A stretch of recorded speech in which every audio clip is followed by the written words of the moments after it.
Ukraine యుద్ధాన్ని ముగించే దిశగా కీలక పరిణామం చోటు చేసుకుంది. శాంతి ఒప్పందంలో భాగంగా ఉక్రెయిన్కు భద్రతా హామీలు కల్పించేందుకు రష్యా అధ్యక్షుడు వ్లాదిమిర్ పుతిన్ అంగీకరించారని అమెరికా అధ్యక్షుడు డొనాల్డ్ ట్రంప్ వెల్లడించారు. సోమవారం వైట్ హౌస్ లో ఉక్రెయిన్ అధ్యక్షుడు జెలెన్స్కీ పలు యూరోపియన్ దేశాల అధినేతలతో జరిగిన ఉన్నత స్థాయి సమావేశం అనంతరం ట్రంప్ ఈ కీలక ప్రకటన చేశారు. ఇది శాంతి చర్చల్లో చాలా ముఖ్యమైన ముందడుగు అని ఆయన అభివర్ణించారు. ఈ భద్రతా హామీల విషయంలో యూరప్ దేశాలు కీలక పాత్ర పోషిస్తాయని, అత్యధిక బాధ్యతను అవే తీసుకుంటాయని ట్రంప్ స్పష్టం చేశారు. మేము వారికి సహాయం చేస్తాం, భద్రత విషయంలో ఎలాంటి లోటు లేకుండా చూస్తామని ఆయన తెలిపారు.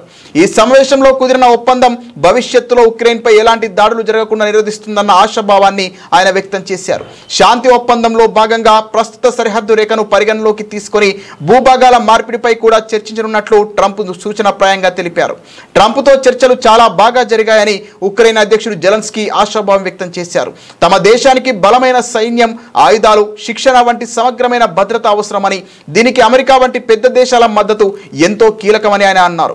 ఈ సమావేశాల తర్వాత తాను పుతిన్కు ఫోన్ చేస్తానని, అవసరమైతే పుతిన్, జెలెన్స్కీలతో కలిసి త్రైపాక్షిక సమావేశానికి తాను సిద్ధంగా ఉన్నానని ట్రంప్ ప్రకటించారు. గత ఫిబ్రవరిలో జరిగిన సమావేశంతో పోలిస్తే ఈసారి వైట్ హౌస్ లో వాతావరణం చాలా స్నేహపూర్వకంగా కనిపించింది. గత భేటీలో మిలిటరీ దుస్తుల్లో వచ్చిన జెలెన్స్కీ ఈసారి సూట్లో రావడం అందరి దృష్టిని ఆకర్షించింది. ఆయన వేషధారణపై ట్రంప్ కూడా సరదాగా వ్యాఖ్యానించారు. ఈ సమావేశంలో NATO secretary general Mark Rutte, European Commission అధ్యక్షురాలు Ursula von der Leyen, Britain ప్రధాని Keir Starmer, France, Germany, Italy, Finland దేశాల ప్రతినిధులు పాల్గొన్నారు. బ్రిటన్ ప్రధాని Keir Starmer, France, Germany, Italy, Finland దేశాధినేతలు పాల్గొన్నారు.